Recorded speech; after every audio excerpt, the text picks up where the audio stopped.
ಜನನಿ news ಚಾನೆಲ್ಗೆ like ಮಾಡಿ, subscribe ಮಾಡಿ, ಶೇರ್ ಮಾಡುವ ಮೂಲಕ ನಮ್ಮ ಚಾನೆಲ್ಗೆ ಸಹಕರಿಸಿ. ಹೆಚ್ಚಿನ ಮಾಹಿತಿಗಾಗಿ ಸಂಪರ್ಕಿಸಿ ಹರಿಚಿನ್. ಯುವಕರು ವಿಶೇಷವಾಗಿ ನಾನು ಸರ್ಕಾರಿ ನೌಕರರಲ್ಲಿ ನಾನೊಂದು ಮನವಿಯನ್ನು ಮಾಡ್ತಾ ಇದ್ದೀನಿ. ಇವತ್ತು ನನ್ನ ಮೇಲೆ ಒಂದು ಪಿಟಿಷನ್ ಫೈಲ್ ಮಾಡಿದ್ದಾರೆ. ಅದು ಮಾನ್ಯ ಮುಖ್ಯಮಂತ್ರಿಗಳಿಗೆ, IGPಗೆ, ಸರ್ಕಾರಿ ನೌಕರರ ಭವನಕ್ಕೆ ಒಂದು ಪತ್ರವನ್ನು ಬರೆದಿದ್ದಾರೆ. ಈ ಪತ್ರದ ಉಲ್ಲೇಖವನ್ನು ಮಾಡಿ ನಂತರ ಎಲ್ಲಿಂದ ಎಲ್ಲೂ ಕೊಂಡೋಗ್ತಾ ಐತೆ KJFನ ರಾಜಕಾರಣ ಅನ್ನೋದು ನಿಮಗೆ ವಿವರಣೆಯಾಗಿ ಹೇಳ್ತೀವಿ.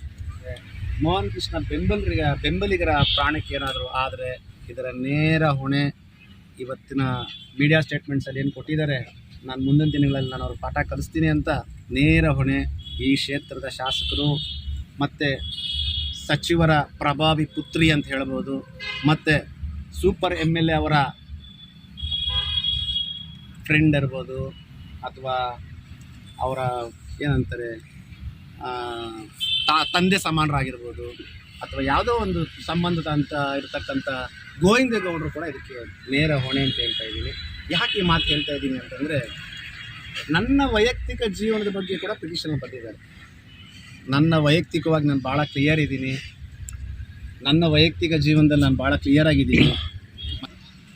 ನಾನು ನವೆಂಬರ್ 16ರಂದು ನಮ್ಮ ಸಾರ್ವಜನಿಕ ಆಸ್ಪತ್ರೆಯ ಒಂದು ಕುಂದುಕೊರತೆಗಳನ್ನು, ಅಲ್ಲಿ ನಡೆಯುವಂಥ ಅನಾಹುತಗಳನ್ನು, ಹಾಗೂ ಬಡವರ ಬಗ್ಗೆ ಇರತಕ್ಕಂಥ ಆಸ್ಪತ್ರೆಯಲ್ಲಿ ಯಾವ ರೀತಿ ನಡ್ಕೊಳ್ತಾ ಇದ್ದಾರೆ ಅನ್ನೋ ಒಂದು ವಿಷಯವನ್ನು, ಅದೆಲ್ಲ ಬಿಟ್ಟು ಗುಟ್ಟಳ್ಳಿಯ ಒಂದು ಆಸ್ಪತ್ರೆಯಲ್ಲಿ ಒಬ್ಬ ಹೆಣ್ಣು ಮಗುವ ಹೆರಿಗೆಯ ಟೈಮಲ್ಲಿ ಯಾವ ರೀತಿಯ ಒಂದು ಟ್ರೀಟ್ಮೆಂಟ್ ಸಿಗದೆ ಆ ಹೆಣ್ಣು ಮಗು ತನ್ನ ಕಂದನನ್ನು ಕಳ್ಕೊಂಡ್ಲು ಎನ್ನುವುದನ್ನು, ಅದೆಲ್ಲದಕ್ಕಿಂತ ಮಿಗಿಲಾಗಿ 16ನೇ ತಾರೀಕು ನಾನೊಂದು ಕರೆಯನ್ನು ಕೊಟ್ಟಿದ್ದಕ್ಕೆ ಸಾವಿರಾರು ಸಂಖ್ಯೆಯಲ್ಲಿ ಬಂದು ಅವರ ಒಂದು ನೋವನ್ನು, ಅವರ ಒಂದು ದುಃಖವನ್ನು ಡಾಕ್ಟರ್ ಬಾಬಾ ಸಾಹೇಬ್ ಅಂಬೇಡ್ಕರ್ ಕೊಟ್ಟಿರ್ತಕ್ಕಂಥ ಸಂವಿಧಾನದ ಅಡಿಯಲ್ಲಿ ನಾವು ಮಾನ್ಯ ಪೊಲೀಸ್ ಡಿಪಾರ್ಟ್ಮೆಂಟ್ ಅವರ ಒಂದು ಪರ್ಮಿಷನ್ ತಗೊಂಡು ಒಂದು ದೊಡ್ಡ ಬೃಹತ್ತಾದ ಪ್ರತಿಭಟನೆಯನ್ನು ಮಾಡಿದ್ವಿ. ಆ ಮಾಡೋದಕ್ಕಿಂತ ಮುಂಚಿತವಾಗಿ ಈ ಕ್ಷೇತ್ರದ ಎಂದು ಕಂಡರಿಯದಂತಹ ಹೆಣ್ಣು ಮಗಳು, ಮೊತ್ತನೇ ಗೋಲ್ಡನ್ ಸ್ಪೂನಲ್ಲಿ ಹುಟ್ಟತಕ್ಕಂಥ ಒಬ್ಬ ಶಾಸಕರು, ಏನೂ ಸಂಬಂಧ ಇಲ್ಲದೆ ಗೋವಿಂದೇಗೌಡರಿಗೆ ಆಡಳಿತವನ್ನು ಕೊಟ್ಟಿರ್ತಕ್ಕಂಥ ನಮ್ಮ KJF ವಿಧಾನಸಭಾ ಕ್ಷೇತ್ರದ ಶಾಸಕರಾದಂಥ ರೂಪಕಲಾ ಶಶಿಧರ್ ಮೇಡಮ್ ಅವರು, ಯಾವುದೇ ರೀತಿಯಾದಂಥ ಸಂಬಂಧವಿಲ್ಲದಿರ್ತಕ್ಕಂಥ ಒಬ್ಬ ವ್ಯಕ್ತಿಗೆ ಸರಿಸುಮಾರು 2.5 ಲಕ್ಷ ಜನಸಂಖ್ಯೆಯನ್ನು ಹೊಂದಿರತಕ್ಕಂಥ ನಮ್ಮ ವೋಟರ್ಸ್ ಹೊಂದಿರತಕ್ಕಂಥ ನಮ್ಮ ನಾಗರಿಕ ಬಂಧುಗಳು, KJFನ ಮತದಾರರು ಅವರಿಗೆ ಅತಿ ಹೆಚ್ಚಿನ ಮತಗಳಿಂದ ಆಶೀರ್ವಾದ ಮಾಡಿ ಒಬ್ಬ ದಲಿತ ಹೆಣ್ಣು ಮಗಳಿಗೆ ನಾವು ಅಧಿಕಾರವನ್ನು ಕೊಟ್ಟರೆ ಯಾವ ರೀತಿ ಆ ಹೆಣ್ಣು ಮಗಳನ್ನ ನಮ್ಮ ಕ್ಷೇತ್ರವನ್ನು ಅಭಿವೃದ್ಧಿ ಮಾಡ್ತಾರೆ ಅಂತ ಕನಸು ಕಟ್ಕೊಂಡು ಯಾರೆಲ್ಲ ಮತವನ್ನು ಹಾಕಿದ್ರು, ಆ ಮತದಾರರಿಗೆ ಕೊಟ್ಟಿರ್ತಕ್ಕಂಥ ಸಂದೇಶವನ್ನು ಇವತ್ತು ನಿಮಗೆ ಹೇಳಬೇಕು ಅಂತೇಳಿ ನಾನು ಇವತ್ತಿಲ್ಲಿ ಮಾಧ್ಯಮದ ಮುಖಾಂತರ ನಿಮ್ಮನ್ನು ಕರೆದಿದ್ದೀನಿ. ನಾನು 16ನೇ ತಾರೀಕು ಪ್ರತಿಭಟನೆ ಮಾಡ್ತೀನಿ ಅಂತ ಗೊತ್ತಾಗಲೇ 2 ದಿವಸದ ಮುಂಚಿತವಾಗಿ ಇರ್ತಕ್ಕಂಥ ಶಾಸಕರು 2 ಮಾಧ್ಯಮದಲ್ಲಿ ಹೇಳ್ತಾರೆ, ನನ್ನ ವಿರುದ್ಧ ಯಾರಾದರೂ ಮಾತಾಡಿದ್ರೆ, ನಾನು ಮಾಡ್ತಕ್ಕಂಥ ಕಾರ್ಯವೈಖರಿ ಯಾರಾದರೂ ಧ್ವನಿ ಎತ್ತಿದ್ರೆ ನಾನು ಅವರು ತಕ್ಕ ಪಾಠ ಕಲಿಸ್ತೀನಿ ಅನ್ನೋದು ಸ್ಪಷ್ಟವಾಗಿ ತಮ್ಮೆಲ್ಲ ಮಾಧ್ಯಮಗಳಲ್ಲೂ ನೀವೆಲ್ಲ ನೋಡಿದ್ದೀರಿ. ಇದ್ರ ಜೊತೆಯಾಗಿ ನಾನು ಈ ಕ್ಷೇತ್ರದಲ್ಲಿ ಹುಟ್ಟಿರ್ತಕ್ಕಂಥ ಮೋಹನ್ ಕೃಷ್ಣ, ಅದರಲ್ಲೂ ಒಬ್ಬ ಬಡ ರೈತ ಮಗನಾಗಿ, ಒಬ್ಬ ಬಡವನಾಗಿ ಸಮಾಜ ಸೇವೆಯನ್ನು ಮಾಡ್ತಾ ಇದ್ದರೆ, ಇವತ್ತು ನನ್ನನ್ನು ಯಾವ ರೀತಿ ಭಯಪಡಿಸ್ಲಿಕ್ಕೆ ಏನೆಲ್ಲ ತಂತ್ರಗಾರಿಕೆ ಮಾಡ್ತಾ ಇದ್ದಾರೆ ಅನ್ನೋದನ್ನು ನಿಮಗೆ ತೋರಿಸ್ಕೊಳ್ಳಿಕ್ಕೆ ನಾನು ಇವತ್ತು ಕರೆದಿದ್ದೀನಿ. ನಾನು ಮಾನ್ಯ ಶಾಸಕರಲ್ಲಿ ಒಂದು ಮಾತನ್ನು ಕೇಳ್ತೀನಿ, ಮತ್ತು KJF ಜನತೆಯ ನನ್ನ ಬುದ್ಧಿವಂತ ರೈತರನ್ನು, ಕಾರ್ಮಿಕರು, ತಾಯಂದಿರು, ಅಣ್ಣಂದಿರು, ಯುವಕರು, ವಿಶೇಷವಾಗಿ ನಾನು ಸರ್ಕಾರಿ ನೌಕರರಲ್ಲಿ ನಾನೊಂದು ಮನವಿಯನ್ನು ಮಾಡ್ತಾ ಇದ್ದೀನಿ. ಇವತ್ತು ನನ್ನ ಮೇಲೆ ಒಂದು ಪಿಟಿಷನ್ ಫೈಲ್ ಮಾಡಿದ್ದಾರೆ. ಅದು ಮಾನ್ಯ ಮುಖ್ಯಮಂತ್ರಿಗಳಿಗೆ, IGPಗೆ, ಸರ್ಕಾರಿ ನೌಕರರ ಭವನಕ್ಕೆ ಒಂದು ಪತ್ರವನ್ನು ಬರೆದಿದ್ದಾರೆ. ಈ ಪತ್ರದ ಉಲ್ಲೇಖವನ್ನು ಮಾಡಿ ನಂತರ ಎಲ್ಲಿಂದ ಎಲ್ಲೂ ಕೊಂಡೋಗ್ತಾ ಐತೆ KJFನ ರಾಜಕಾರಣ ಅನ್ನೋದು ನಿಮಗೆ ವಿವರಣೆಯಾಗಿ ಹೇಳ್ತೀವಿ. ಮೊದಲನೇದಾಗಿ ಈ ಪ್ರಜಾಪ್ರಭುತ್ವದಲ್ಲಿ ಹೋರಾಟ ಮಾಡೋದು ಒಬ್ಬ ಪ್ರಜೆಗಿರ್ತಕ್ಕಂಥ ಅತ್ಯಂತ ಒಂದು ಆಯುಧ ಅಂತ ಹೇಳಬಲ್ಲೆ. ಇವತ್ತು ನನ್ನ ಒಂದು ಸ್ವತಂತ್ರವನ್ನು ಕಿತ್ಕೊಳ್ಳೋದಕ್ಕೆ ಇವತ್ತು ಇರ್ತಕ್ಕಂಥ ಶಾಸಕರು, ಮಾನ್ಯ ಗೋವಿಂದೇಗೌಡರು ಕೆಲವರು ಸೇರಿ ಇವತ್ತು ನನ್ನ ಮೇಲೆ ಇಲ್ಲಿಸಲ್ಲದ ಆರೋಪಗಳನ್ನು ಮಾಡಿ ಪಿಟಿಷನ್ಗಳು ಹಾಕಿ ಭಯಪಡ್ಸಕ್ಕೆ ನೋಡ್ತಾರೆ. ಸರಿ, ಅದಕ್ಕೆಲ್ಲ ಬಗ್ಗೋನೂ ಅಲ್ಲ, ಜಗ್ಗೋನೂ ಅಲ್ಲ. ನಾನಿವತ್ತು ನನ್ನ ಬುದ್ಧಿವಂತ ಮತದಾರರಿಗೆ KGF ಮಿತ್ರರಲ್ಲಿ ಒಂದು ಕ್ವಶನನ್ನು ಕೇಳ್ತೀನಿ, ಅಥವಾ ನನ್ನಲ್ಲಿರ್ತಕ್ಕಂಥ ಒಂದು ಆಲೋಚನೆಗಳಲ್ಲಿ ಅವ್ರಿಗೆ ಹೇಳ್ತೀನಿ. ಇವತ್ತು ನಾವೆಲ್ಲ ಕೇಳಬೇಕಾಗಿರೋದು, ನಾನು ಸತ ಕೇಳಬೇಕಾಗಿರೋದು ನಮ್ಮ ಶಾಸಕರನ್ನ, ಇವತ್ತು ಮೋಹನ್ ಕೃಷ್ಣನ್ ಮಟ್ಟ ಹಾಕೋದಕ್ಕೆ ಈ ರೀತಿ ಪಿಟಿಷನ್ಗಳು, ಸುಳ್ಳು ಪಿಟಿಷನ್ಗಳು ಹಾಕ್ಸ್ತಾ ಇದ್ದೀರಾ. ನೀವೇ ಹೇಳಿದ್ದೀರಾ ನನ್ನ ತಂಟೆಗೆ ಬಂದರೆ ನಾನು ಬಿಡಲ್ಲ, ನಾನು ಬುದ್ಧಿ ಕಳಿಸ್ತೀನಿ ಅಂತ. ಸರಿ, ಇವತ್ತು ಸುಮಾರು 840 ವಾಟರ್ ಫಿಲ್ಟರ್ಗಳನ್ನ ಎಲ್ಲೋದ್ರೂ ಉದ್ಘಾಟನೆ ಮಾಡ್ತಾರೆ, ಟೇಪ್ ಕಟ್ ಮಾಡ್ತಾರೆ, ಒಂದು ದೊಡ್ಡ ಆಡಂಬರ ಮಾಡ್ತಾರೆ, ಬರ್ತಾಯಿದೆ. ಆ 240 ಫಿಲ್ಟರ್ಗಳ ಒಂದು ಅವ್ಯವಹಾರ ಎಲ್ಲ ಆಚೆಗೆ ಬರುತ್ತೋ ಅಂತೇಳಿ ಇವತ್ತು ನಮ್ಮ ಸಮಾಜ ಸೇವಕರು, ಅಥವಾ ಯಾರೀಗ ಈಗ ತಾನೇ ಹೇಳಿದ್ರು ಹ್ಯೂಮನ್ ರೈಟ್ಸ್ ಅಂತ, ಯಾರೆಲ್ಲ ಅವ್ರ ವಿರುದ್ಧ ಧ್ವನಿ ಎತ್ತುತ್ತಾರೋ ಅವ್ರ ಪರವಾಗಿ, ಅವರ ವಿರುದ್ಧವಾಗಿ ಸುಳ್ಳು ಕೇಸುಗಳನ್ನ ಮೊಕದ್ದಮೆ ಮಾಡಲಿಕ್ಕೆ ಇವತ್ತೊಂದು ಸೃಷ್ಟಿಕರ್ತ ಅಂತ ಕೆಲಸ ನನ್ನಿಂದ, ಅಂದರೆ ನನ್ನ ಮೇಲೆ ಮಾಡುವಂಥದ್ದು ಪ್ರಾರಂಭವಾಗೈತೆ ಅಂತ ನಾನು ನಿಮಗೆಲ್ಲ ಹೇಳ್ಬೋದು, ಕೇಳಲಿಕ್ಕೆ ಇಷ್ಟಪಡ್ತೇನೆ. ಇವತ್ತು ಆ 250 ಫಿಲ್ಟರ್ಗಳು ಬರ್ತಕ್ಕಂಥ ನೀರು ಎಷ್ಟು ಜನ ಕುಡಿದು ಇನ್ನು ಜೀವನ ಮಾಡ್ತಾರೆ. ಇವತ್ತು ಆ 250 ಫಿಲ್ಟರ್ಗಳು ಕೊಡ್ತಕ್ಕಂಥ ಒಂದು ಕಾಳಜಿ ಸರ್ಕಾರಿ ಆಸ್ಪತ್ರೆಗೆ ಯಾಕೆ ಕೊಡ್ತಾ ಇಲ್ಲ ಅಂದರೆ, ನನ್ನ ಸಾರ್ವಜನಿಕರು, KGF ಮತದಾರ ಬಾಂಧವ ಕೆಲವರು ಹೇಳೋ ಪ್ರಕಾರ ಒಂದು ವಾಟರ್ ಫಿಲ್ಟರ್ಗೆ 12 ಲಕ್ಷ ರೂಪಾಯಿ ತಗೊಳ್ತಾರೆ. ಈ 12 ಲಕ್ಷ ರೂಪಾಯಲ್ಲಿ ಕ್ವಾಲಿಟಿ ಅಂತ ಇದು ಏನು ಅಂತ ನೋಡಲ್ಲ. ನೀವೇ ಲೆಕ್ಕಾಗಿ 240 water filter multiplied by 12 lakh ಆದರೆ ಎಷ್ಟು ಕೋಟಿಗಳಿಗೆ ಹೋಗುತ್ತೆ ಅಂತ. ಆಮೇಲೆ ಎಷ್ಟು ಇದರಲ್ಲಿ ಕಾರ್ಯನಿರ್ವಹಣೆ ಮಾಡ್ತಾಯಿದೆ, ಎಷ್ಟು ಹದಗೆಟ್ಟೈತೆ, ಇದನ್ನು ಮಾತ್ರ ಯಾರೂ ಕೇಳೋಂಗಿಲ್ಲ. ಯಾರಾದರೂ ಧ್ವನಿ ಎತ್ತಿದ್ರೆ ಈ ರೀತಿ ಭಯ ಹಿಡಿಸ್ತಾರೆ. ಅದೊಂದು.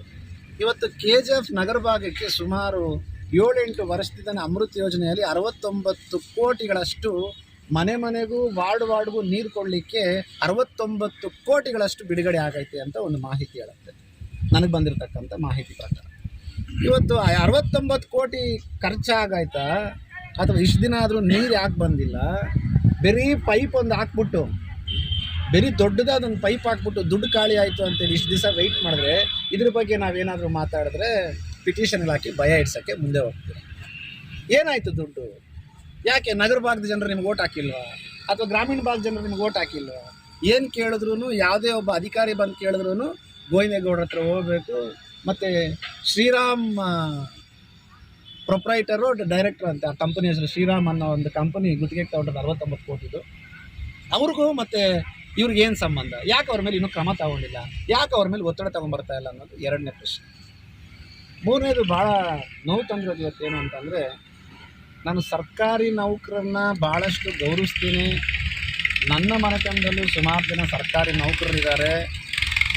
ನಾನು ಕೂಡ ಸಹ ಒಂದು ಕಾಲದಲ್ಲಿ ಸರ್ಕಾರಿ ನೌಕರ ಆಗಬೇಕಂತ ಅನೇಕ ಎಕ್ಸಾಮ್ಗಳನ್ನ ಬರೆದಿದ್ದೀನಿ. ಆದರೆ ಇವತ್ತು ಸರ್ಕಾರಿ ನೌಕರ ಒಂದು ಹೆಸರಲ್ಲಿ ಪಿಟಿಷನ್ ಹಾಕಿ ಸರ್ಕಾರಿ ನೌಕರ ಮೇಲೆ ದಬ್ಬಾಳಿಕೆ ಮಾಡ್ತಿದ್ದಾರೆ. ಹಾಸ್ಪಿಟ್ಲು ಪ್ರತಿಭಟನೆ ಮೇಲೆ ಸರ್ಕಾರಿ ನೌಕರನ್ನ ಬೈದಿದ್ದಾರೆ, ಜಾತಿ ನಿಂದನೆ ಮಾಡಿದ್ದಾರೆ. ಹೇ ಸ್ವಾಮಿ, ನಾನು ಎಲ್ಲೂ ಇಲ್ಲ, ಎಲ್ಲ ಥರ ರೆಕಾರ್ಡ್ ಆಗೈತೆ, ನಾನು ಎಲ್ಲೂ ಜಾತಿ ನಿಂದನೆ ಮಾಡಿಲ್ಲ. ಮತ್ತು ಅದೆಲ್ಲ ಬಿಟ್ಬಿಟ್ಟು ನಾಳೆ ಸರ್ಕಾರಿ ನೌಕರರು ಯಾರಾದರೂ ಆತ್ಮಹತ್ಯೆ ಮಾಡಿಕೊಂಡ್ರೆ ಮೋಹನ್ ಕೃಷ್ಣನೇ ಕಾರಣ ಅಂತ ಹೇಳ್ತಾ ಇದ್ದಾರೆ. ನಾನು ಶಾಸಕರಿಗೆ, ಮತ್ತು ನಾನು ಎಲ್ಲ ಸರ್ಕಾರಿ ನೌಕರರಂತಲ್ಲ, ಸರ್ಕಾರಿ ನೌಕರನ್ನ ಸರಿಯಾದ ಸರ್ಕಾರಿ ನೌಕರರು ನಮ್ಮ ಡಾಕ್ಟರ್ ಬಾಬಾ ಸಾಹೇಬ್ ಅಂಬೇಡ್ಕರ್ ಕೊಟ್ಟಿರ್ತಕ್ಕಂಥ ಸಂವಿಧಾನ ಅಡಿಯಲ್ಲಿ ನಮ್ಮ ಕಾನೂನು ಇಲಾಖೆಯ ಪ್ರಕಾರ ಯಾರೆಲ್ಲ ಸರ್ಕಾರಿ ಕಾರ್ಯ ನಿರ್ವಹಿಸ್ತಾ ಇದ್ದಾರೆ ಅವ್ರನ್ನೆಲ್ಲ ನಾನು ದೇವರು ಅಂತ ಭಾವಿಸ್ತೀನಿ. ಬಹುಶಃ ಅವ್ರಿಗೇನಾದರೂ ಮನಸ್ಸಿಗೆ ನಾನು ನೋವು ಮಾಡಿದರೆ ಅವ್ರು ನನ್ನ ಕ್ಷಮೆ ಕೇಳ್ತೀನಿ. ಆದರೆ ನನ್ನ ಒಂದು ಕೂಗು ಅಥವಾ ನನ್ನ ಒಂದು ನೋವು, ಈ ಸರ್ಕಾರಿ ಆಸ್ಪತ್ರೆಯಲ್ಲಿ ಪ್ರಾಣ ಹೋದರೂ ಪರವಾಗಿಲ್ಲ, ಯಾರೂ ದನಿ ಎತ್ತಬಾರ್ದು. ಸರ್ಕಾರಿ ಆಸ್ಪತ್ರೆಯಲ್ಲಿ ಬರ್ತಕ್ಕಂಥ ಮೆಡಿಸನ್ಸು ಎಲ್ಲೇ ಹೋಗ್ಬೋದು, ನಾವು ಅದನ್ನು ಪ್ರಶ್ನೆ ಮಾಡಿದ್ರೆ ನೀವು ಸರ್ಕಾರಿ ನೌಕರನ್ನ ಅವಮಾನ ಮಾಡಿದ್ರಿ, ಸರ್ಕಾರಿ ನೌಕರು ಪ್ರಾಣ ತಗೊಂಡ್ರೆ ನೀವೇ ಜವಾಬ್ದಾರಿ ಅಂತೀರಲ್ಲ. ನಿಮಗೆ ಸರ್ಕಾರ ಆದರೂ ನಿಮಗೆ ಸರ್ಕಾರದ ಸಂಬಳ ಕೊಡ್ತಿದ್ದಾರೆ. ನಾನು ಎಲ್ಲ ಸರ್ಕಾರಿ ನೌಕರಿಗೆ ಹೇಳ್ತಾ ಇಲ್ಲ ಇದು. ನನ್ನ ವಿರುದ್ಧ ನನ್ನ KGFನ ಪ್ರತಿಭಟನೆಯಲ್ಲಿ ಯಾರು ಸರಿಸುಮಾರು 3,000-4,000 ಜನ ಕಾರ್ಯಕರ್ತರು ಸೇರಿದ್ರು, ಮುಖಂಡರು ಸೇರಿದ್ರು, ಅವರ ಪರವಾಗಿ ನಾನು ನಿಮ್ಮನ್ನು ಮನವಿ ಮಾಡ್ಕೊಳ್ತಾ ಇದ್ದೀನಿ. ನಿಮಗೆ ಸರ್ಕಾರ ಆದರೂ ಸವಲತ್ತು ಕೊಡುತ್ತೆ, ಸರ್ಕಾರ ನಿಮಗೆ ತಿಂಗಳು ಸಂಬಳ ಕೊಡುತ್ತೆ. ನಿಮಗೇ ಇಷ್ಟು ನೋವು ಅಂತಂದರೆ ಈ KGF ಮಣ್ಣನ್ನು ನಂಬಿಕೊಂಡು ನಿಮಗೆ ಮತಗಳನ್ನು ಹಾಕಿ ನನ್ನ ಆರೋಗ್ಯಕ್ಕೆ ಮೊದಲನೇ ಆದ್ಯತೆ ಕೊಡಬೇಕು, ಕುಡಿಲಿ ನೀರಕ್ಕೆ ಮೊದಲನೇ ಆದ್ಯತೆ ಕೊಡಬೇಕು, ಫಸ್ಟು ಉಸಿರಾಡಿದ್ರೆ ನಂತರ ವ್ಯವಹಾರ ಮಾಡ್ಬೋದು ಅಂತ ಒಂದು ಮನಸ್ಥಿತಿ ಇಟ್ಕೊಂಡಿರ್ತಕ್ಕಂಥ ನನ್ನ KGFನ ಬಂಧುಗಳು ಪ್ರಾಣ ಹೋದ್ರೂ ಅದ್ರ ಬಗ್ಗೆ ಚಕಾರ ಎತ್ತಬಾರ್ದು. ಎತ್ತಿದ್ರೆ ನಿಮ್ಮನ್ನು ಅರೆಸ್ಟ್ ಮಾಡಿಸ್ತೀನಿ, ನಿಮ್ಮ ಮೇಲೆ ಮಾನನಷ್ಟ ಮೊಕದ್ದಮೆ ಹಾಕ್ಸ್ತೀನಿ, ನಿಮ್ಮ ಮೇಲೆ ಕಂಪ್ಲೇಂಟ್ ಕೊಡ್ತೀನಿ ಅಂತ ಹೇಳ್ತಿದ್ದೀರಲ್ಲ, ನಿಮ್ಮ ಆತ್ಮಗಳನ್ನ ಒಂದ್ಸಲ ಅವಲೋಕನ ಮಾಡ್ಕೊಳ್ಳಿ. ನೀವು ಮಾಡ್ತಕ್ಕಂಥದ್ದು ಸರಿನಾ? ಇವತ್ತು ನಿಮ್ಮ ಶಾಸಕರು ಎಷ್ಟು ದಿವಸ ನಿಮಗೆ ಹಿಂಬಾಲಕರಾಗಿರ್ತಾರೆ? ನಿಮ್ಮ ಶಾಸಕರು ಎಷ್ಟು ದಿವಸ ನಿಮ್ಮನ್ನು ಕಾಪಾಡ್ತಾರೆ? ನಿಮ್ಮ ಶಾಸಕರು ಅಥವಾ ನಿಮ್ಮ ಗೋವಿಂದೇಗೌಡರು ಎಷ್ಟು ದಿವಸ ಮೋಹನ್ ಕೃಷ್ಣನ್ ಮೇಲೆ ನೀವು ಹೋಗಿ ಅಂತ ಹೇಳ್ತಾರೆ? ಒಂದಲ್ಲ ಒಂದು ದಿವಸ. ಇವತ್ತು 40 ವರ್ಷ 50 ವರ್ಷ ನಾನು ಸದಾ ಖಂಡಿತವಾಗ್ಲೂ ಶಾಸಕರಾಗಿರ್ತೀನಿ ಅಂತ ಯಾರೂ ಇತಿಹಾಸದಲ್ಲಿಲ್ಲ. ಒಂದಲ್ಲ ನಾನು ನಿಮ್ಗೆ ಹೇಳಕ್ಕೆ ಇಷ್ಟಪಡ್ತಾ ಇದ್ದೀನಿ. ಇವತ್ತು ನಾನು ಒಂದು ಪ್ರತಿಭಟನೆ ಮೂಲಕ ನನ್ನ ಜನರ ನೋವನ್ನು ನಿಮಗೆ ಸರ್ಕಾರಕ್ಕೆ ಮುಟ್ಟಿಸ್ಕೊಟ್ಟು ನನ್ನ ಜನರ ಕಷ್ಟವನ್ನು ಸರ್ಕಾರಕ್ಕೆ ತಿಳಿಪಟ್ಟಿದ್ರೆ ನನ್ನ ಮೇಲೆ ಪಿಟಿಷನ್ ಹಾಕಿ ಮುಂದಿನ ದಿನಗಳಲ್ಲಿ ಯಾರಾದರೂ ಆತ್ಮಹತ್ಯೆ ಮಾಡಿಕೊಂಡ್ರೆ ನೀವೇ ಕಾರಣ ಅಂತ ಭಯ ಇಡಿಸಿ, ಅದರಲ್ಲೂ ಮೋಹನ್ ಕೃಷ್ಣ ಗಾಂಜಾ ಮಾರೋನು, ಮೋಹನ್ ಕೃಷ್ಣ ಎಂಥದ್ದು ಡ್ರಗ್ಸ್ ಮಾಡೋಂಥವನು, ಮೋಹನ್ ಕೃಷ್ಣ ಕೋಳಿ ಅಂಗಡಿಗೆ ಇಟ್ಕೊಂಡು ಕೋಳಿ ವ್ಯವಹಾರದಲ್ಲಿ ಅಕ್ರಮವಾಗಿ ಸಂಪಾದನೆ ಮಾಡಿ ಇನ್ಕಮ್ ಟ್ಯಾಕ್ಸ್ ಕಟ್ತಿರೋಂಥವನು, ಓಂ ಶಕ್ತಿ ಬಸ್ಗಳಿಗೆ ದೇವಸ್ಥಾನಕ್ಕೆ ಬಸ್ಗಳು ಹಾಕ್ತಾನೆ. ಆ ಬಸ್ಗಳು ಹಾಕುವಾಗ ಸವರ್ಣೀಯರು ಮತ್ತು ದಲಿತರು ಅಂತೇಳಿ ವಿಷಬೀಜ ಬಿತ್ತುತ್ತಾ ಇದ್ದಾನೆ. ಗಣೇಶ ಹಬ್ಬಕ್ಕೆ ತುಂಬ ಜನ ಹುಡುಗರನ್ನ ಸೇರಿಸ್ಕೊಂಡು ತಾನು ಮಾಡತಕ್ಕಂಥ ಅಕ್ರಮ ಆಸ್ತಿಯಿಂದ ಹುಡುಗರನ್ನ ಹಾಳು ಮಾಡಿ ಗಾಂಜಾ ಕೊಡ್ತಿದ್ದಾನೆ. ಅದೆಲ್ಲ ಬಿಟ್ಟು ಯುವಕರು ಜಾಸ್ತಿ ಜನ ಇದ್ದಾರೆ ಇವ್ರ ಜೊತೆ. ಯಾಕಿದ್ದಾರೆ ಅಂತಂದರೆ ಮಾದಕ ವಸ್ತು ಅಂತ ಹಿಡ್ಗೋದ್ರಿಂದ ಯುವಕರು ಜಾಸ್ತಿ ಇದ್ದಾರೆ ಅಂತ ನನ್ನ ಕಂಪ್ಲೇಂಟ್ ಕೊಟ್ಟು ಪಿಟಿಷನ್ ಕೊಟ್ಟು ನನ್ನ ಎದುರಿಸ್ಬೇಕು ಅಂತಿದ್ದೀರಲ್ಲ, ನಾನು ಇವತ್ತು ನಿಮಗೆ ಎಳೆಯಾಗಿ ಹೇಳಬೇಕಾಗತ್ತಂದರೆ ನನ್ನ ಕಣ್ಣಲ್ಲಿ ನೀರು ಬರ್ತದೆ. ಡಾಕ್ಟರ್ ಬಾಬಾ ಸಾಹೇಬ್ ಅಂಬೇಡ್ಕರ್ ಅವರ ಜಯಂತಿ ದಿವಸ, ಅವರ ಹುಟ್ಟದ ಹಬ್ಬದ ದಿವಸ ನಾನು ಪರ್ಮಿಷನ್ ಕೇಳಿದ್ರೆ ಇವತ್ತಿರ್ತಕ್ಕಂಥ ಪೊಲೀಸ್ ಅಧಿಕಾರಿಗಳು ಮತ್ತೆ ಅದನ್ನು ತಪ್ಪಾಗಿ ಬೀಸೋಕೆ ಕೆಲವರು ನಾನು ಪರ್ಮಿಷನ್ ಕೇಳಿದ್ರೆ 15 ದಿವಸ ಟೈಮ್ ತೊಗೊಂಡು ನನಗೆ ಪರ್ಮಿಷನ್ ಕೊಡಲಿಕ್ಕೆ. ಬಾಬಾ ಸಾಹೇಬ್ ಅಂಬೇಡ್ಕರ್ ಜಯಂತಿ ದಿವಸ ನಾನು ಒಂದು ಮೆರವಣಿಗೆ ಮಾಡಬೇಕು ಅಂತಂದರೆ ಕಾರಣ ಕೇಳಿದ್ರೆ, ಸರ್ ರೂಪಾ ಮೇಡಮ್ ಅವ್ರಿಗೂ ನಿಮಗೆ ಕ್ಲಾಶ್ ಆಗತ್ತಂತೆ ಸರ್, ನಮ್ಗೆ ಇಂಟೆಲಿಜೆನ್ಸ್ ರಿಪೋರ್ಟ್ ಆಗೈತೆ, ನಾವು ಕೊಡೋಕ್ಕಾಗಲ್ಲ ಸರ್ ಅಂತಾರೆ. ಅಂದರೆ ನಿಮ್ಮ ಮನಸ್ಥಿತಿ ಅರ್ಥ ಮಾಡ್ಕೋಬೇಕಾಗಿರೋಂಥದ್ದು. ಇಲ್ಲಿ ಶಾಸಕರು ಪೊಲೀಸ್ ಡಿಪಾರ್ಟ್ಮೆಂಟ್ ನಡೆಸ್ತಾ ಇದ್ದಾರೆ ಅಥವಾ ಪೊಲೀಸ್ ಡಿಪಾರ್ಟ್ಮೆಂಟು ಶಾಸಕರ ಮಾತು ಕೇಳ್ತಾ ಇದ್ದಾರೆ. ನಾನು ಎಲ್ಲ ಪೊಲೀಸರ ಬಗ್ಗೆ ಮಾತಾಡ್ತಾ ಇಲ್ಲ. ನನ್ನ ಒಂದು ವಿಚಾರದಲ್ಲಿ ಯಾರು ನಡ್ಕೊಂಡ್ರೋ ಅವ್ರ ಬಗ್ಗೆ ಮಾತ್ರ ಈ ವಿಷಯನ ಹೇಳಲಿಕ್ಕೆ ಇಷ್ಟಪಡ್ತಾ ಇದ್ದೀನಿ. ಅದೇ ರೀತಿ ಮನೆ ಪ್ರತಿಭಟನೆಗೆ ಸರಿಸುಮಾರು 8 ದಿವಸ ಕಾಲ ಅವ್ರನ್ನ ಅಂಗಲಾಚಿದಿರಿ ಪರ್ಮಿಷನ್ ಕೊಡಿ ಅಂತ. ರಾಬರ್ಟ್ಸನ್ ಪೇಟೆಗೆ ಹೋದರೆ ಇಲ್ಲ ನಾನು ಇಲ್ಲಿಲ್ಲ ಅಂತ ಉರ್ಗಮ್ಗೆ ಕಳಿಸ್ತಾರೆ. ಉರ್ಗಮ್ ಹೋದರೆ ಅವರು ಪಾಪ ಇಲ್ಲಿ ನನ್ನ ಲಿಮಿಟ್ಸ್ ಬರೋದು, ನೀವು ಅಲ್ಲಿ ಹೋಗಿ ಅಂತಾರೆ. ಸುಮಾರು 10 ದಿನಗಳ ಕಾಲ ನನಗೆ ಸತಾಯಿಸಿ ಪರ್ಮಿಷನ್ ಕೊಟ್ಟು, ಆ ಪರ್ಮಿಷನ್ ಕೊಟ್ಟಿರೋದು ತಮ್ಮ ಮಾಧ್ಯಮದವ್ರಿಗೆಲ್ಲ ತಿಳಿಸ್ಬೇಕಾಗತ್ತೆ. ನಾನು ಕೂತಿರ್ತಕ್ಕಂಥದ್ದು ಹಾಸ್ಪಿಟಲ್ ಪ್ರಿಮಿಸಲ್ಲಿ ಕೂರಲಿಲ್ಲ. ನಾನು ಕೂತಿರ್ತಕ್ಕಂಥದ್ದು ಅವರೇ ಕೊಟ್ಟಿರ್ತಕ್ಕಂಥ ನಿರ್ದೇಶನ ಮಾಡತಕ್ಕಂಥ ಜಾಗದಲ್ಲಿ ನಾನು ಕೂತು ನನ್ನ ಬೆಂಬಲಿಗರು ಮತ್ತು ಯಾರು ನೋವಾಗೈತೆ ಅವರೆಲ್ಲ ಬಂದು ಪ್ರತಿಭಟನೆ ಮಾಡಿರೋದು. ಇವತ್ತು ನಾನೊಂದು ಫೇಸ್ಬುಕ್ಕಲ್ಲಿ ನಂದು ಲೈವ್ ಹೋಗಿದರೆ ಅದನ್ನು ಲಿಂಕ್ ಮಾಡಿ ಒಬ್ಬ ಅಧಿಕಾರಿಗೆ ಏಕವಚನವನ್ನು ಪ್ರಯೋಗಿಸಿದ್ದಾರೆ, ಒಬ್ಬ ಅಧಿಕಾರಿನ ಬೈದಿದ್ದಾರೆ, ಇವ್ರ ವಿರುದ್ಧ ಕಾನೂನು ಕ್ರಮ ಜರುಗಿಸಬೇಕು ಅಂತ ಎಲ್ಲರೂ ಮಾತಾಡ್ತಾರೆ. ಅಲ್ಲ ರೀ, ನಿಮ್ಮನ್ನು ಬಾರೋ ಹೋಗೋ ಅಥವಾ ಏನೋ ಒಂದು ನನ್ನ ಕಾರ್ಯಕರ್ತರಿಗೆ KGF ಇರ್ತಕ್ಕಂಥ ಜನರಿಗೆ ಹಾಸ್ಪಿಟ್ಲಿಗೆ ಹೋಗಿ ಸಾವಿರಾರು ಜನ ಸಾಯ್ಕೊಂಡು ಹೋಗ್ತಾ ಇದ್ದಾರೆ. ಅಂಥ ಸಾವು ನೋವಾದಾಗ ನಾನು ನಿಮ್ಮನ್ನು ಸ್ವಾಮಿ ಬುದ್ಧಿ ಕಾಪಾಡಿ ಅಂತ ಸುಮಾರು ಸಲ ರಿಕ್ವೆಸ್ಟ್ ಮಾಡಿಬಿಟ್ಟಿದ್ದೀರಿ. ನಾವು 4,000-5,000 ಜನ ಇದ್ಬೇಕಾದ್ರೆ ನೀವು ಎಕ್ಸ್ರೇ ಮಾಡಿದಿರಾ, ಆಚೆ ಕಳಿಸಿದ್ದೀರಾ ಅನ್ನೋ ಒಂದು ನೋವಲ್ಲಿ ನಾನು ಮಾತಾಡಿರೋದು ನಿಜಾನೇ. ನಾನು ಯಾವುದೇ ರೀತಿಯಾದಂಥ ಜಾತಿ ನಿಂದನೆ ಆಗಿರಲಿ ಅಥವಾ ಒಬ್ಬರನ್ನ ಮನಸ್ಸು ನೋವಾಗಿರು ಮಾಡ್ಕೊಂತೆಲ್ಲ, ಕನಿಷ್ಠ ಪಕ್ಷ ಒಬ್ಬ ಮನುಷ್ಯನಾಗಿ ನಾನು ಬಿಹೇವ್ ಮಾಡಿದ್ದೀನಿ. ಆತ ನೋಡಿ ಹೊಟ್ಟೆ ಉರಿತು, ಆತ ಮಾಡ್ತಕ್ಕಂಥ ನೋವನ್ನು ನೋಡಿ ನನಗೆ ಹೊಟ್ಟೆ ಉರಿತು, ನಾವು ಕರೆದಾಗ ನೀವು ಸ್ಪಂದಿಸಿಲ್ಲ ಅಂತ ನನ್ನ ದುಃಖವನ್ನು, ನನ್ನ ಭಾವನೆಗಳ ಮೂಲಕ ನಿಮ್ಮನಿಗೆ ಕರೆದಿದ್ದೀನಿ. ಹೊರತು ನಾನು ಯಾವುದೋ ಒಬ್ಬ ಸರ್ಕಾರಿ ನೌಕರನ್ನ ಕಿಂಚಿತ್ ಪಡಿಸ್ಬೇಕು ಅಥವಾ ಆತನ ಬಗ್ಗೆ ನಾನು ಅವಹೇಳನಕಾರಿ ಮಾಡಬೇಕಂತಲ್ಲ. ಇವತ್ತು ನಾನು ಎಲ್ಲರಿಗೂ ಹೇಳ್ತಾ ಇಲ್ಲ, ಮತ್ತು ಈ ಪಿಟಿಷನ್ ಯಾರು ಹಾಕಿದ್ದೀರಲ್ಲ, ನಮ್ಮ ಮಾಧ್ಯಮದ ಮಿತ್ರರನ್ನೆಲ್ಲ ನಾನು ಮನವಿ ಮಾಡ್ತಾ ಇದ್ದೀನಿ. ಹಾಗಾದರೆ ಸರ್ಕಾರಿ ಹಾಸ್ಪಿಟ್ಲಲ್ಲಿ ಆತನ ಬೈದಿದ್ದಕ್ಕೆ ನಂದು ತಪ್ಪಾದರೆ, ಅಷ್ಟು ಜನರ ಪ್ರಾಣವನ್ನು ತಗೊಳ್ತಕ್ಕಂಥ ಡಾಕ್ಟರ್ಗಳ ಮೇಲೆ ಅಥವಾ ಸಿಬ್ಬಂದಿ ಮೇಲೆ ಸುಮಾರು ಜನ ಹೇಳಿದ್ದಾರೆ ಇದಕ್ಕೆಲ್ಲ ಕಾರಣ ಸರ್ಕಾರಿ ಆಸ್ಪತ್ರೆನೇ ಅಂತ. ಆದರೆ ಅವ್ರ ವಿರುದ್ಧದಲ್ಲಿ ಎಂಥ ಕ್ರಮ ಜರುಗಿಸ್ತೀವಿ?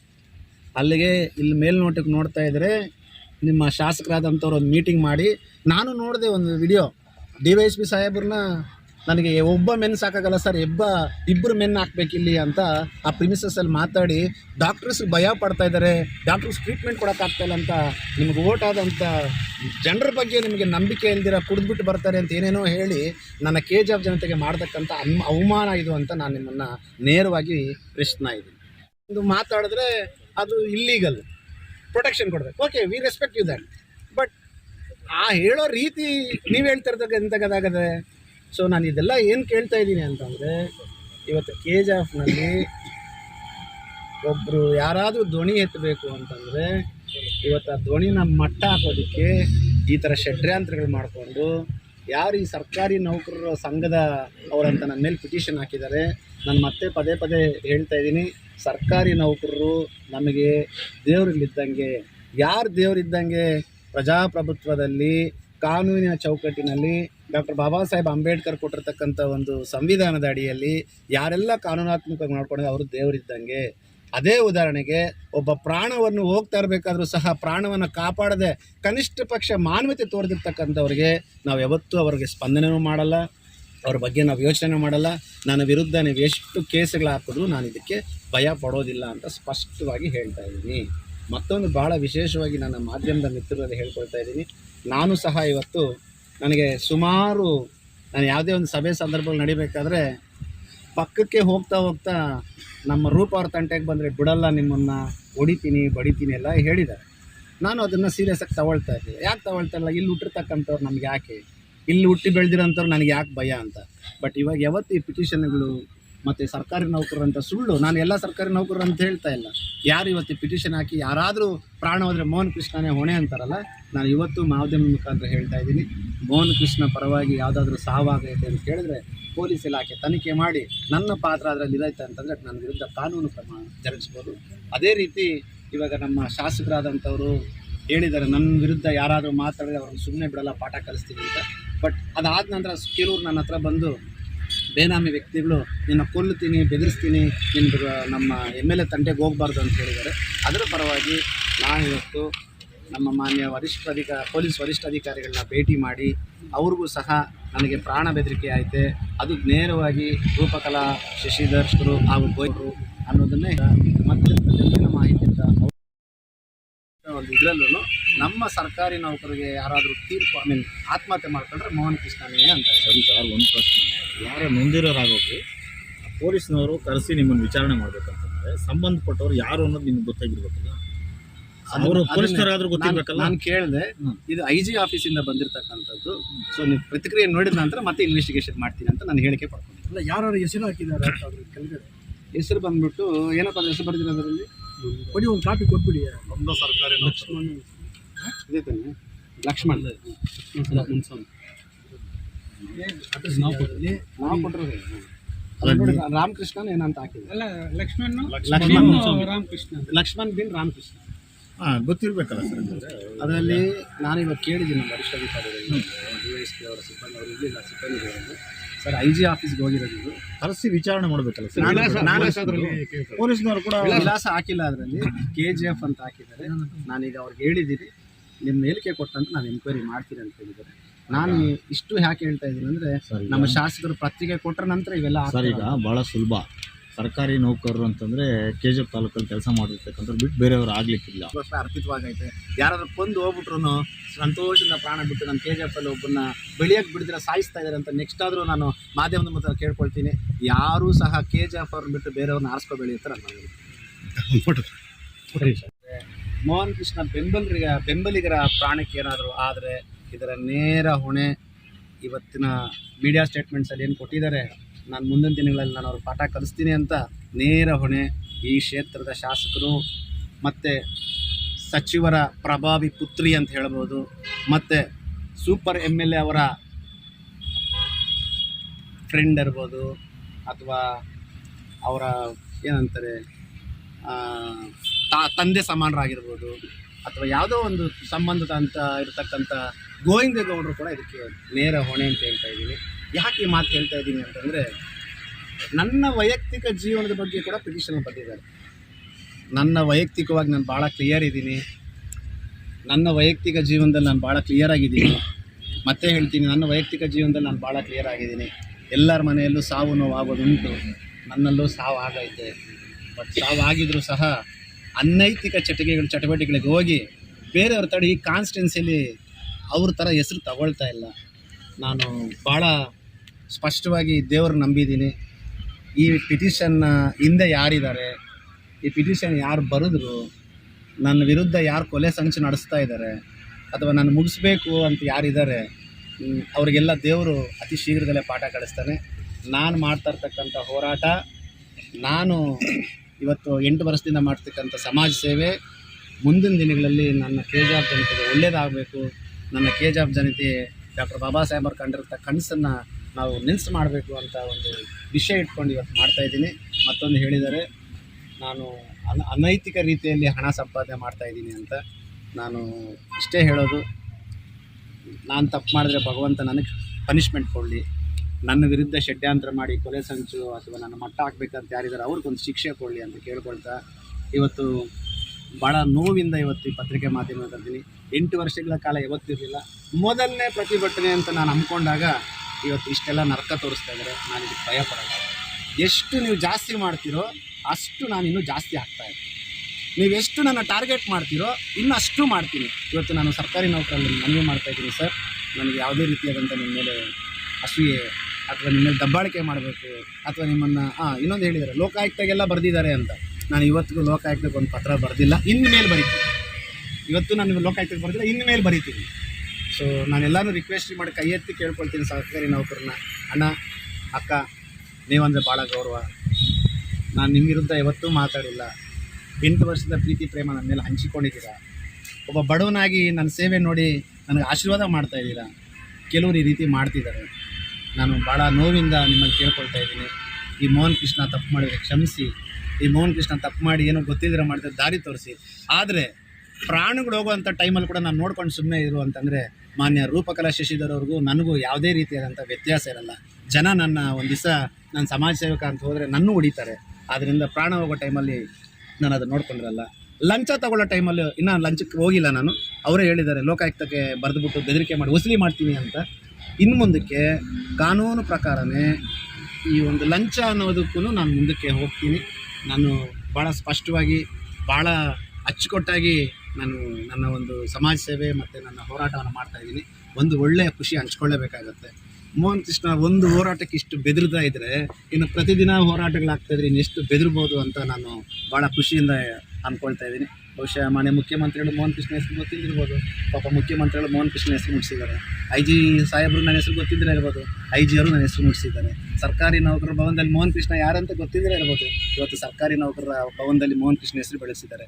ನಾನು ಅವರಿಗೆ ನನ್ನ ಹೆಸರು ಬೆಳೆಸಿದ್ದಕ್ಕೆ ನನ್ನ ಮೇಲೆ ಅಪಪ್ರಚಾರ ಮಾಡಿದ್ರು ಅದನ್ನು ಕೀರ್ತಿಗೆ ತಂದು ಅದೇನೋ ಹೇಳ್ತಾರಲ್ಲ, ಆಪೋಸಿಟ್ ಅವ್ರು ಚಡ್ಡದ ಸೇಸ್ತೆ ಕೂಡ ನನಗೆ ಮಂಚದೇ ಐತಿ ಮಂಚೋಳು ಅಂತ. ಸೊ ಆ ಒಂದು ನಿಟ್ಟಿನಲ್ಲಿ ಅವ್ರು ಕೆಟ್ಟದ್ದು ಮಾಡೋದು ನನಗೆ ಒಳ್ಳೆಯದಾಗೈತೆ. ಬಟ್ ನನ್ನ ಪ್ರಾಣಕ್ಕೆ, ನನ್ನ ಜೊತೆಲಿರ್ತಕ್ಕಂಥವರಿಗೆ, ನನ್ನ ಹೋರಾಟಗಳಿಗೆ ಯಾರೆಲ್ಲ ಅಡ್ಡಿ ಬರ್ತಾರೋ ಅವ್ರ ವಿರುದ್ಧ ನಾನು ಕಾನೂನು ಕ್ರಮ ತಗೊಳ್ತೀನಿ. ನನ್ನ ಪ್ರಾಣಕ್ಕೆ ಏನಾದಾದರೆ ನೇರ ಹೊಣೆ ರೂಪಕಲಾ ಶಶಿಧರ್ ಮತ್ತು ಗೋವಿಂದೇಗೌಡ ಅಂತ ಈ ಮುಖಾಂತರ ತಿಳಿಸ್ತೀನಿ.